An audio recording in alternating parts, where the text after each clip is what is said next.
Have you ever heard a sound you couldn't explain? A voice that didn't quite sound human?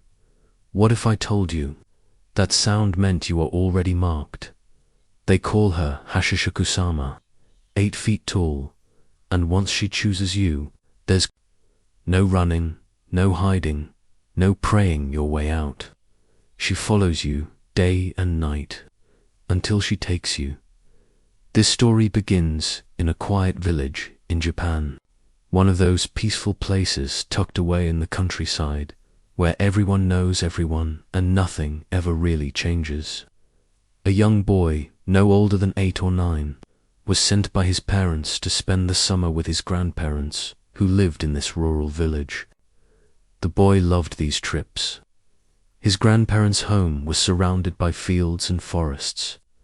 It felt like a different world compared to the city he came from. But this summer would be different. This summer would haunt him for the rest of his life.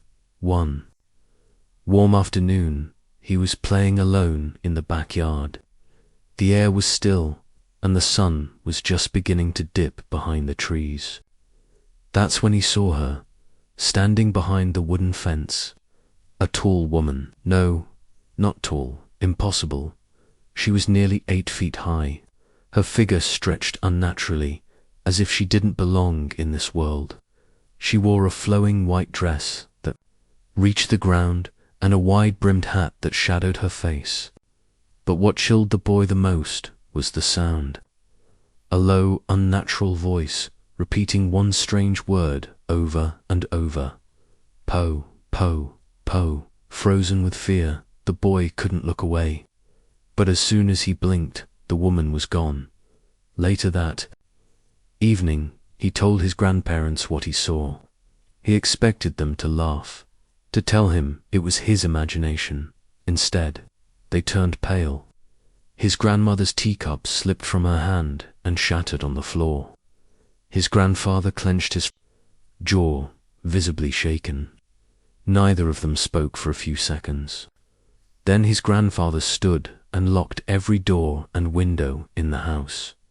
That was the first time the boy heard her name. Hachi, Shaw, Kusama. His grandmother explained in a trembling voice that she is a spirit, a dangerous one. She appears every few decades in their village, always targeting children. No one knows what she is or where she comes from.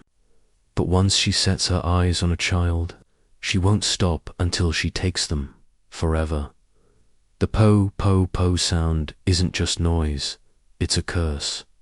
A sign she's chosen you. A warning you won't survive unless you act fast. His grandparents moved quickly. They placed bowls of salt in every corner of the boy's room, hung charms from the ceiling, and called the local priest, who came that night and performed a protective ritual. The boy was told he couldn't leave the room, no matter what, not even to use the bathroom. He had to stay hidden. And most importantly, he was told that if he heard the voice again, he should never open the door. That night, the boy lay awake in bed, trembling under the covers. Every creak of the wooden house sent shivers down his spine. Hours passed. Then, just as he started to drift off, he heard it. Po, po, po. It was faint, distant, but growing louder, closer. The sound wasn't like a human voice. It vibrated through the air like it was inside his head. He held his breath, didn't move an inch. The bowls of salt in the corners began to shake ever so slightly, as if the energy in the room had shifted. Then he heard tapping on the window. Po, po, po. He didn't dare look. He kept his eyes squeezed shut, heart pounding so loud he thought it would give him away. The sound circled the house. First the window, then the door, then the wall behind his bed. Wherever she wasn't walking like a human. It was as if she floated, glided, searching. He stayed still until morning, when sunlight finally filled the room. His grandparents burst in and hugged him tight.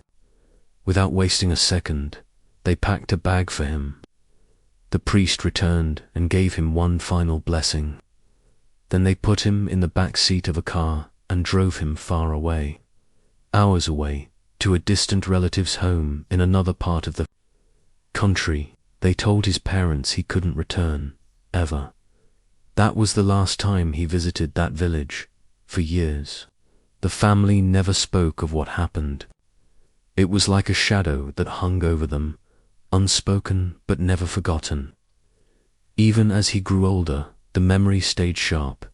The image of that impossibly tall woman, the echo of her voice, and the dreadful feeling that she was watching from just beyond the trees.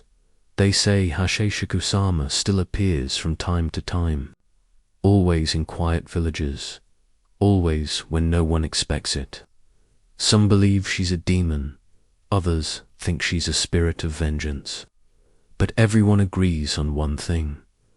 If you ever hear po, po, po, don't look, don't speak, and whatever you do, don't answer the door, because once she chooses you, she doesn't let go.